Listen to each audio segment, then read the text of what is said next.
এ কেমন নির্মমতা, এ কেমন অমানবিকতা যে নির্যাতনের বর্ণনা শুনলে গা শিউরে উঠবে যে কারো। ফুলের মালা গলায় দিয়ে মামার বাড়িতে আম কুড়োতে নয়, ভাগ্নি রোজিনাকে আনা হয় মামার বাসার কাজ করতে। ভুক্তভোগীর ভাষ্যানুযায়ী এরপর কারণে অকারণে ভুল ধরে তার উপর পৈশাচিক নির্যাতন চালান তার আপন মামি। পুতা, কাঠ কিংবা দা, যখন সামনে যা পেতেন তা দিয়েই পিটিয়ে জখম করতেন মামি। এমনকি ব্লেড ও দা দিয়ে কেটেছেন ভাগ্নির পিঠ।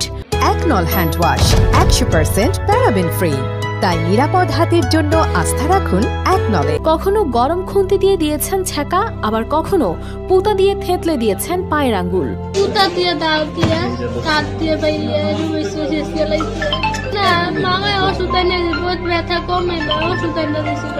মনে পড়ে সেই ছড়াটির কথা, মামা দিল দুধ ভাত পেট ভরে খাই, মামি এলো লাঠি নিয়ে পালাই।